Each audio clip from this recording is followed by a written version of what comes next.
inaalala natin ang ating Panginoong Jesucristo bilang ating mabuting pastor. Ang ibig sabihin ng mga Kristiyano ay mga tupa. Napag-usapan na natin ng napakaraming beses simula pa sa pagkatayo ng simbahan na to, na ang tupa ay hindi isang matalinong hayop. Ang tupa ay hindi mabubuhay mag-isa. Ang tupa ay madaling nakawin. Ang tupa ay madaling patayin. Hindi lumalaban yung tupa. Pero sa ating ebanghelyo ngayon, pinapakita naman dito yung pagkakakilala at yung relasyon ng tupa doon sa kanyang pastor. Ang sinabi ng ating Panginoong Jesucristo, pag narinig ng tupa ang kanyang salita, nakikilala nila kung sino ang nagsasalita. Pinapakita sa atin dito ang dulot ng ating pananampalataya. Na pag narinig natin ang salita ng Diyos, nakikilala natin na ito ay salita ng Diyos. Hindi dahil sa ating sariling katalinuhan, kundi dahil kung sino nga yung paskol natin, ang ating Panginoong Jesucristo. Sa pamamagitan ng ating pananampalataya na tatanggap natin sa ating bautismo, nakikilala natin ang boses ng mabuting pastol sa pamamagitan ng kanyang salita. Nangahulugan na ang sa Diyos ay makikilala ang Diyos. Ito ang isang paraan upang masigurado natin na tayo nga ay may pananampalataya. Dahil ang pananampalatayang ito, ang misteryo ng pananampalatayang ito, ay yung kakayahan natin na maniwala. Maniwala sa salita ng ating mabuting pastor. Anong ibig sabihin ng paniniwala? Last week, napag-usapan natin yung, nung nakaraan pang linggo, napag-usapan natin yung ating ebanghelyo na nagsasalaysay sa kwento ni Tomas. Na si Tomas ay kinailangan na makita yung mga sugat ng ating Panginoong Jesucristo upang siya ay maniwala. Pero ang paniniwalang dulot ng pananampalataya ay hindi na kailangan ng mga bagay na nakikita. Ang kailangan lamang ay marinig natin yung kanyang salita at maniwala sa ating mga narinig. Paano natin masasabi na tayo ay naniniwala? Paano natin masasabi na meron tayong pananampalataya at pag narinig natin ang salita ng Diyos sa lahat ng mga ating leksyon every Sunday, na nagkakaroon tayo ng pagkakakilala sa boses ng ating mabuting pastor. Hindi natin naririnig direkta yung boses ni Kristo. Pero ginagamit niya mga tao na katulad ko bilang inyong pastor, bilang under shepherd, para marinig nyo yung salita ng Diyos. Ang ating paniniwala ay hindi nakabase sa ating mga emosyon. Hindi ibig sabihin na pag nabasa yung ating ebanghelyo, epistola o yung unang babasahin, tapos meron kang naramdaman, yung iba naiiyak, yung iba merong kinikilabutan. Hindi yun ang ibig sabihin ng tunay na pananampalataya.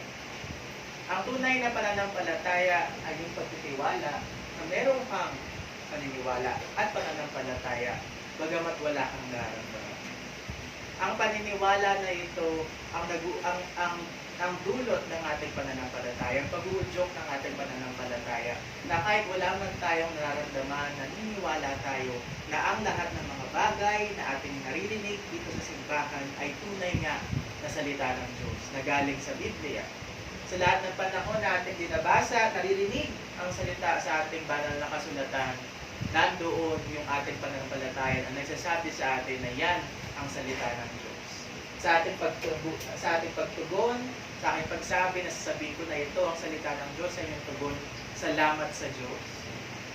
Dito yung tugon ng ating pananampalataya.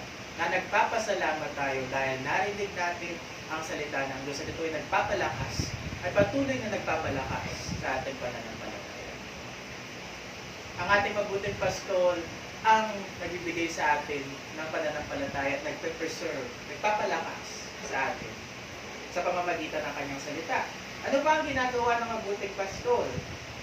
Nasabi ko na to last year, last Good Shepherd Sunday, na minsan ang tupa nawawala.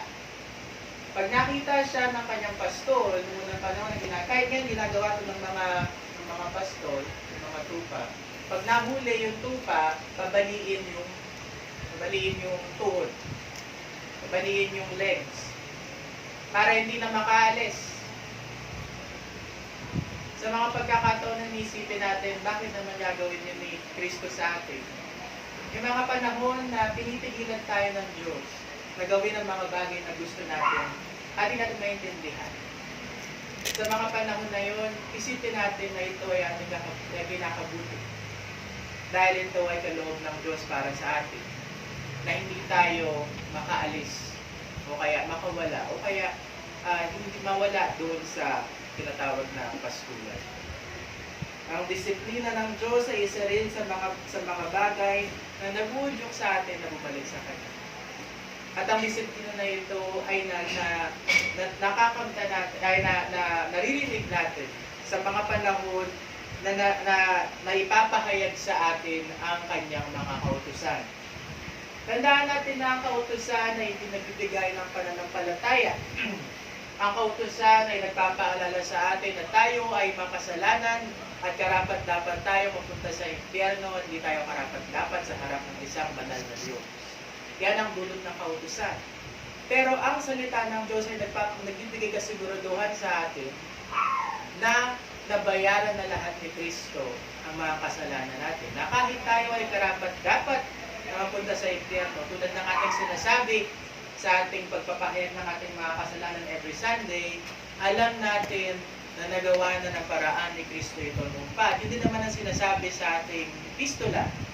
Ating muling basahin ng epistola na nagsasabi na ating muling pakinggan ang ating epistola na matatagpuan sa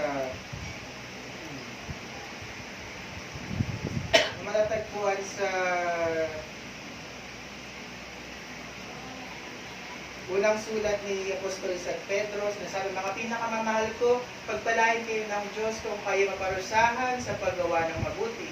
Ang pagtitiis na hirap ay bahagi ng pagkahirang sa inyo ng Diyos. Sapagkat nang si Kristo ay magtiis para sa inyo, binigyan niya na kayo ng halimbawang dapat tularan. At ang halimbawa na ito ay yung hindi siya gumawa ng anumang kasalanan o nagsinungaling kailanman, nang siya'y alipustahin, hindi siya gumanti, nang siya'y pahirapan, hindi siya nagbanta, nanalig siya sa Diyos at na makatarungan. Sa kanyang pagkamatay sa krus, dinala niya ang bigat ng ating mga kasalanan upang tuluyan na nating iwan ang pagkakasala at mamuhay ayon sa kalooban ng Diyos. Hindi natin magagawa o tunay na matutularan yung ginawa ni Kristo na yun. Ang sinasabi doon na nagawa niya na yung lahat para sa atin. At dahil nagawa na ni Kristo para sa atin ng mga lugar, na tuwing nagagawa natin ang mga bagay na yun, tuwing tayo naalipusta, hindi tayo nagbabanta, sa lahat ng mga panahon, na nakagawa tayo ng mabubuting bagay, tandaan natin na nagagawa lamang natin ang mga bagay na yan dahil sa grasya ng Diyos, sa pamamagitan ng Hesus Kristo, na ginawa na ang lahat ng mga bagay na ito sa isang perpektong paraan para sa atin. Na kahit hindi perpekto ang ating paggawa ng mga mabubuting bagay, ang ating mabuting pastol ay perpekto. At dahil siya ay perpekto, ang kanyang mga gawa ang tinitingnan ng Diyos Ama at hindi ang ating mga gawa.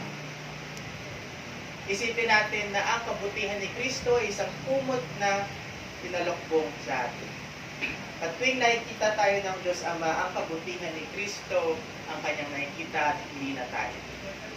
Ito ang ating pag-asa sa lahat ng pakapanahon na tayo ay nag-iisip kung matatanggap nga ba tayo ng Diyos sa kabila ng lahat ng ating mga kasalanan.